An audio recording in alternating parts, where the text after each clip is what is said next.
Hello, my dear friends. Myself, Kulwant Singh Narwal, advocate. In this video, I will tell you about the right of private defense, यानी आत्म रक्षा का अधिकार।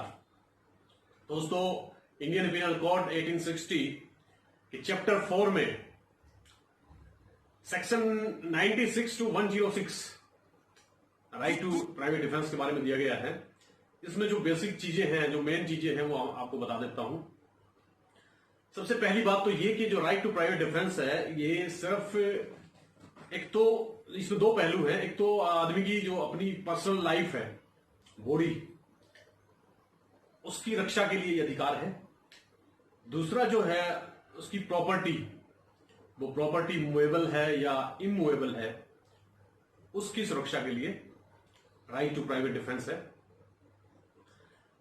सबसे अहम बात कि राइट टू प्राइवेट डिफेंस में,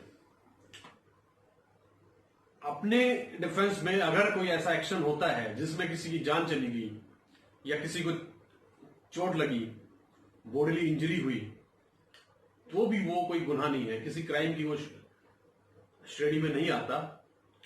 यहां तक कि पुलिस भी आपको प्रोसिक्यूट नहीं कर सकती, ऐसा कानून कहता है। ये कुछ अहम बातें हैं और इसके अलावा भी इसके कुछ लिमिटेशन है, कुछ दायरे हैं, इनके बारे में भी आज बात करते हैं।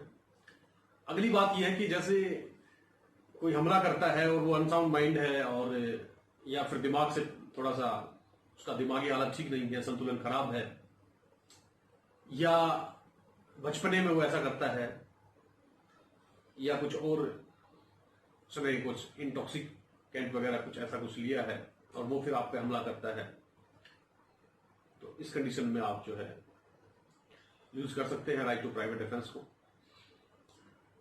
और ये कहां एप्लीकेबल नहीं होता है वो भी बात कर लेते हैं।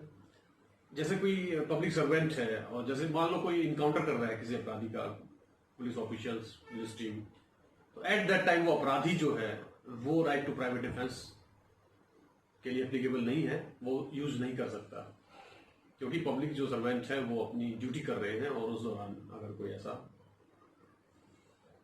अपराधी वगैरह है, वो सोचता है कि मैं राइट टू प्राइवेट डिफेंस यहाँ पे यूज करूं, तो वो नहीं हो सकता, वो अपराध की श्रेणी में आएगा। इसके अलावा कुछ सिचुएशंस इसमें दी गई हैं कि किन किन सिचुएशन में आप जो है इसका यूज कर सकते हैं। तो डियर फ्रेंड्स, जो राइट टू प्राइवेट डिफेंस है वो सबसे पहले उस कंडीशन में एप्लीकेबल है जैसे कि कोई असॉल्ट, कोई हमला आपके ऊपर इस तरह का होता है जिसमें ग्रीवियस हर्ट के चांसेस हैं, ग्रीवियस हर्ट होने की संभावनाएं हैं, उपहति इसको बोलते हैं, कि ऐसी शंका है, ऐसा मानना है कि सामने वाला जो हमलावर है वो हमला करेगा, और ऐसी शंका है कि आप के ऊपर जो चोट लगेगी और जो इंजरी होगी आपकी बॉडी को, ग्रीवियस हर्ट हो सकती है। तो इस कंडीशन में आप जो है राइट टू प्राइवेट डिफेंस का यूज कर सकते हैं। इसकी जो बाउंडेशन है, कुछ इसकी बाउंड्रीज हैं, वो ये है कि जैसे सपोज करो किसी ने आपके ऊपर मुक्के से वार किया, तो आप मुक्के से अपना डिफेंस कर सकते हैं हाथों से। किसी ने डंडे से वार किया तो आप डंडे से आपका डिफेंस बना सकते हैं। चाकू से अगर वार कोई कर रहा है तो चाकू आपके पास भी अगर है तो चलेगा। मतलब कहने का ये है कि मिनिमम फोर्स लगा के आप अपना डिफेंस बना सकते हैं। दूसरी बात यह कि ये जो प्राइवेट डिफेंस है, ये राइट टू प्राइवेट डिफेंस आप इस आत्मरक्षा की बात करता है, बदले की भावना की बात ये नहीं करता। आप किसी से बदला लेने के लिए ऐसा नहीं कर सकते। आप अपना डिफेंस बना सकते हैं लेकिन बदला आप नहीं ले सकते। बदला लेने की इजाजत कानून में नहीं है, इसके कुछ दायरे हैं। इसके अलावा जो अगली बात हुई है कि कोई ऐसा असॉल्ट होता है और उसमें संभावना ये है कि आपकी मृत्यु हो सकती है, डेथ हो सकती है। ऐसी आशंका है कि ऐसा हमला किया जाता है जिसकी वजह से आपकी डेथ हो सकती है, आपकी मृत्यु हो सकती है, ऐसा आपको लग रहा है, तो ऐसी कंडीशन में भी आप राइट टू प्राइवेट डिफेंस का यूज कर सकते हैं। अगर इस सिचुएशन में अगर हमलावर मारा भी गया, उसकी अगर डेथ भी हो गई, तो आपने कोई क्राइम नहीं किया है। इट मीन्स आपने अपने आप को बचाया है। लेकिन इसकी कुछ कंडीशंस होती हैं। पहली बात तो यही है कि जैसे अगर ऐसा है कि आप पुलिस को बता नहीं सकते, पुलिस स्टेशन दूर है, आपके पास फोन नहीं है, आप बता नहीं सकते, कंप्लेंट नहीं कर सकते, कॉल नहीं कर सकते पुलिस को, जो गवर्नमेंट मशीनरी है उसका आप यूज नहीं कर पा रहे हैं, देन ये एप्लीकेबल है। अदरवाइज तो कानून ये कहता है कि आप कंप्लेंट कीजिए और बताइए, जाकर के थाने में बताइए, फोन पे आप कॉल करके बोलिए कि मेरे साथ ये प्रॉब्लम है। मतलब कहने का ये कि इसमें ये सडनली कोई अटैक होता है आपके ऊपर और उस दौरान सिचुएशन इस तरह की है। ये तकरीबन रात को ऐसा होता है कि जैसे रात को किसी ने हमला कर दिया सडनली और ऐसी सिचुएशन बनती है। या आप कहीं जा रहे हैं बीच रास्ते में, या कोई ऐसा सुनसान कोई इलाका है वहां पे ऐसा होता है, या कोई ऐसा पर्टिकुलर एरिया है वहां पे रीच नहीं है पुलिस की या कोई मशीनरी की।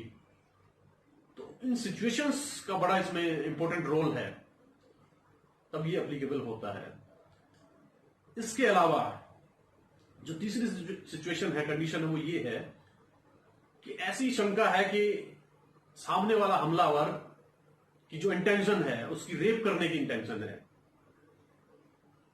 उसकी जो इंटेंशन है वो रेप करने की है, वो रेप कर रहा है किसी महिला का, और वो अपने आप खुद की सेफ्टी के लिए राइट टू प्राइवेट डिफेंस का यूज कर सकती है। सपोज करो कोई पिस्टल के बल पर, किसी हथियार के बलबूते वो उस महिला का रेप कर रहा है उसको डरा के, तो वो अपने बचाव में अगर उसके पास उसी तरह का कोई हथियार है तो अपना बचाव कर सकती है। अगली कंडीशन इसमें है अननेचुरल लस्ट को अगर कोई अपना अप्राकृतिक जो लस्ट है, जो काम तृष्णा है, उसकी पूर्ति के लिए अगर किसी ने हमला बोल दिया है और आपको ऐसा आशंका है कि ये इस तरह का ये हमला इसने किया है और ये अननेचुरल लस्ट के लिए ऐसा हो रहा है, तो उस कंडीशन में भी राइट टू प्राइवेट डिफेंस का यूज कर सकते हैं। ऐसी कंडीशन में अगर सपोज करो उसने आपको थप्पड़ मारा, गुस्सा मारा, आपके बाल नोच लिए, तो बदले में अपने डिफेंस में आप भी उसे थप्पड़ मार सकते हैं, धक्का मार सकते हैं, घूसा मार सकते हैं। अगर सपोज करो उसने चाकू से हमला कर दिया आपके ऊपर और आसपास कोई बचाने वाला नहीं है, पुलिस को आप कॉल नहीं कर सकते हैं, तो उस कंडीशन में आप भी अगर उसका चाकू छीन के उसी पे आप वार कर सकते हैं, या अगर आपके पास भी चाकू है तो उससे अपना बचाव कर सकते हैं। इसके अलावा जो कंडीशन है वो ये है कि किडनैपिंग के केस में, ऐसे सिचुएशन में जिसमें कि आपकी किडनैपिंग की जा रही है, या आपके बच्चे की किडनैपिंग कोई कर रहा है, या आपकी फैमिली मेंबर की कोई किडनैपिंग कर रहा है, और तो और कोई पड़ोसी की भी अगर किडनैपिंग कर रहा है, तो उस दौरान अगर आप वहां अवेलेबल हैं तो राइट टू प्राइवेट डिफेंस आप यूज कर सकते हैं इस सिचुएशन में, इस कंडीशन में। क्योंकि किडनैपिंग के वक्त इतना टाइम नहीं होता कि आप तुरंत एकदम से जो है पुलिस को बुलाएंगे और पुलिस तुरंत वहां पे आएगी, ऐसा पॉसिबल नहीं है। अगर आपको पहले से ही पता है, किसी ने कॉल किया है कि मैं आपको किडनैप करूंगा और ये सब करूंगा, तो आप पुलिस को कॉल कर सकते हैं, कंप्लेंट कर सकते हैं पहले ही। अगर सडनली कुछ ऐसा होता है तो वो सिचुएशन काफी एकदम से होती है, और इस कंडीशन में आप जो है राइट टू प्राइवेट डिफेंस का यूज कर सकते हैं। इसके अलावा भी अगर कोई व्यक्ति किसी को एप्रीहेंड करता है और एप्रीहेंड करने के बाद उसको, उसकी जो फ्रीडम है उसको छीन लेता है, और उसे वो व्यक्ति जो है गवर्नमेंट मशीनरी तक उसकी बात नहीं पहुंच रही, उसको रोका गया है, कहीं पे पकड़ के रखा गया है, तो वो भी अपने प्राइवेट डिफेंस कर सकता है, अपने बचाव में अपनी जान माल की रक्षा खुद कर सकता है एट दैट टाइम। दोस्तों, इसके अलावा अगर कोई भी व्यक्ति किसी को एसिडिक हमला करता है, या एसिड पिलाने की कोशिश करता है, या हमला करने की कोशिश करता है, मतलब तेजाब फेंकता है या तेजाब पिलाता है, अक्सर ऐसे कई केस हुए हैं, या वो ऐसी कोशिश कर रहा है, ऐसी आशंका है कि इस तरह का ये वाकया है और इसके जो कॉन्सिक्वेंसेज है वो इस तरह के हो सकते हैं। तो इस कंडीशन में भी हम अपना डिफेंस कर सकते हैं, जो कि राइट टू प्राइवेट डिफेंस की कैटेगरी में आता है।